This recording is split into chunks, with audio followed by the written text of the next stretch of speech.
and your favorite guy, Tom Brady, who's ready to make his debut on Fox. Now, how's this going to go? Because I look at Brady as a broadcaster. I have mixed thoughts. Well, he wasn't that glib as a he was terrible. All right, he was terrible. I'm with you. They paid him. The station in Boston paid him tons of money to come on every Monday. Well, actually, it was through the Patriots.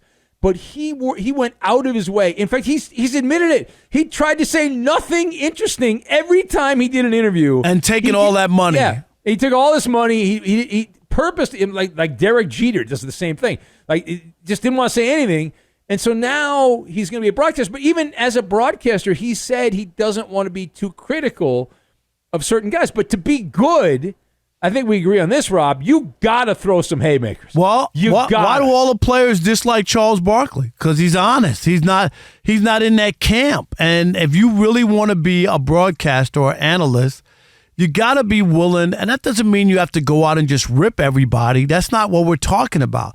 But if somebody makes a bad play or a bad situation, you got to be able to say that. I don't know. You got to call a spade, right? When somebody stinks, don't try to sugarcoat it and tell me that it's something else. Don't spin on my cupcake and tell me it's frosting. If it's not, I don't want to hear that. And so now Brady made some comments recently, Rob, about these rookie quarterbacks. Yeah. And there's going to be at least two starting. Caleb Williams and Jaden Daniels are going to start to begin the year. And he went on a rant at that Fanatics Fest in New York. Right, there was a big one. Yeah, it was unbelievable. Yeah, it was a wild. I mean, how much money did they pay out? Because everybody was there. They got all the biggest names in sports. Am I right? Yeah. Were there. Yeah. Everybody's available for a price. You know that. Oh, yeah. So Brady was one of the keynote speakers at this thing, and some comments he made still are resonating. It's a couple days later, and they're still bouncing around. And he went on this rant about rookie quarterbacks and just the state of the NFL.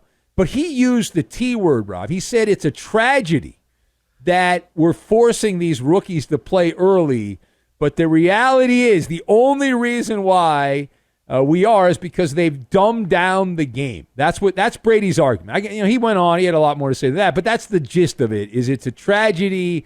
They've dumbed down the game, and that's why we're seeing rookie quarterbacks. And he then bragged and patted himself on the back about how much time he spent at Michigan and then with the Patriots developing. And it's just not like that anymore. It's a dumber version of football. So what do you make of that? Yeah, just on Brady out there throwing out. So let me give you my take, Rob, and I want to hear what you have to say, because Brady's not completely wrong, but the main point is not that they've dumbed down the game. What they've really done is they've what's the way I want to describe this? The wussification of football. Because remember the hardest hits in the NFL, they used to encourage that, the defensive part of football. So it's not that they necessarily changed the offensive rules, it's the defensive rules which have opened up Pandora's box of offense, because it used to be you celebrated great defense. There was a point. I was younger. You celebrated. Now, if somebody hits somebody and lays them out, what happens, Rob? There are people gasping. I can't believe that. It's horrible. It's violent. All that stuff. So that's changed. But I don't think it's dumbing down the game of football. I think that's the wrong way to describe it. And clearly, I know more about football than Tom Brady. Obviously, Rob, without a doubt. And this will be something. And I'm just curious. And Ben, I do want to pivot this from Brady just stepping out there talking about the game. And we've heard some comments about quarterbacking in the league and the changes that they've made and whatever that allow Brady to be able to play as long as he did, because you couldn't hit him. I mean, Joe Montana got killed when he was a quarterback in the NFL. You remember that. Guys got hurt all the time as quarterbacks, and that's where in the grasp came from and all those kind of things to try to protect them, because quarterbacks would get leveled. But what kind of broadcaster do you expect him to be? Like, do you have any expectations? I think it's overblown. I think it's overblown that people think people tune into games just to hear announcers. Are you happy when you tune in and somebody's really good and gives you some insight? No. Well, you're like that. But you don't tune in, right?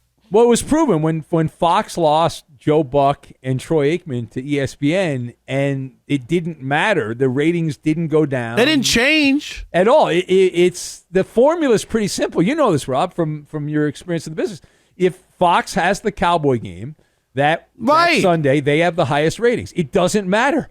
They could have dead air in terms of like who's talking, and they would have the highest ratings. It's just a tug of war. The Cowboys, and there's certain other teams. And it doesn't mean that we don't need guys who are better. There are guys who are better than others, and guys who make it interesting, and guys who are smart or glib. I like that. I'm not saying that they enhance the experience. They do, sure. and I appreciate good broadcasters on games. I really do. I as a guy who watched a lot of Mets games, I thought Tim McCarver was one of the best color analysts ever. Like, I'm dead serious, Ben. He would say stuff all the time before it happened, but not like Tony Romo where it got annoying. He would just say, hey, this is a bad matchup. This guy eats up right-handers like this, and then the next pitch would be hit out the park. That's what I want to hear from a color guy. Even McCarver back in the day got ripped because they said he was too long-winded and he talked too much in the broadcast. I mean, so everyone's going to get – and Brady's going to get criticized a ton. But here's the thing about what I expect from Brady. I expect hardo football conversation, which I don't tune in for. That's not what I'm there. I like the Barkley style. I like the way Barkley does broadcasting. I don't think Brady's going to be anything like that, because he doesn't want to step on toes. Now, maybe I'll be wrong, and I hope I am wrong, but I think it's just going to be very vanilla, and there's not going to be a lot of spice to it. I need some spice from my commentary. I need don't lie to me. If I see a guy stinks, don't tell me they don't stink. If everyone sees the same thing. But he's going to have there's so many Brady fans, so he's going to have them no matter what he says. You know, the jock sniffers out there, Rob, that are going to love Brady. Whatever he says, they're going to laugh, and they're going to suck it all up and say how great it is.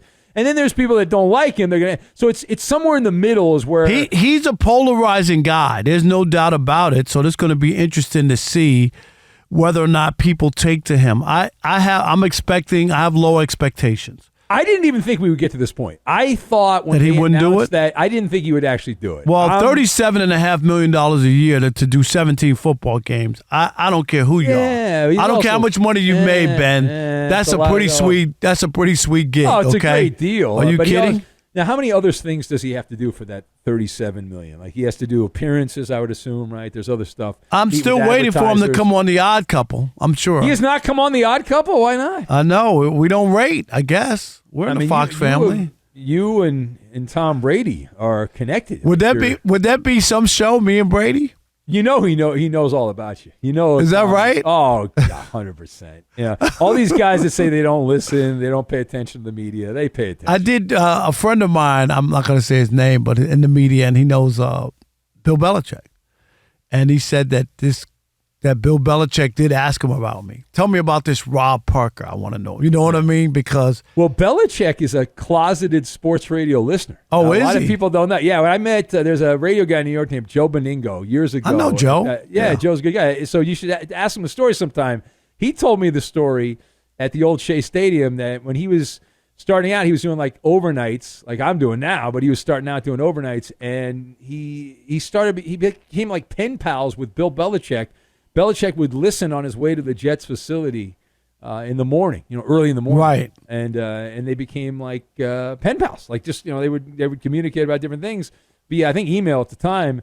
And you wouldn't suspect Bill Belichick as a sports radio listener, right? No, you wouldn't think of him as a consumer of our product, but yeah, he did, and you never know who's listening. So this is the curious part. I'm curious. Yeah, 877-99 on Fox. 877-996-6369. Your expectations of Tom Brady. Just what do you expect? Insight, a little dry wit. What are you expecting to get from Brady on these broadcasts? Because ultimately it's about the game, but he could make a name or a career for himself.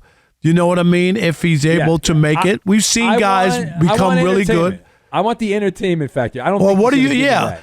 Or what do you want? What do you want from Brady? I mean, like I've heard him on that who is that? Jim Gray, right? The podcast. Oh yeah, he does that every week. His buddy Jim Gray. Yeah, they break it all down. Yeah, it's they play patty cake. It doesn't sound like you got any kind of you're expecting too much. No, not a lot of hard hitting questions on that interview that he does every week. And who's the best? Who's the best color analyst out there today? I know for a while people were all into Tony Romo, but he got what happened was he started calling every play and then he was wrong a lot and it just became too much, right? To watch. Yeah, it was. And the Barkley's not a color commentator because he's in the studio, but he's so far ahead. It's like Secretariat. He's so far ahead of everyone else that does this, like the former players. It's hard. I watch the NFL every week, and I usually tune out. I'm at the point now, Rob, I don't know if you're like me, I kind of tune out the broadcasters. I don't even usually pay attention. It's just background noise. It's like elevator music to me now. Well, there's some. I want to hear something if people have something to say and can give me insight, especially what I should be looking for. That's what I'm looking for. To say somebody made a great play, Ben, after I'm watching, yeah, that was a great play. I would rather know why or before could he be in a position to make a play or stuff like that.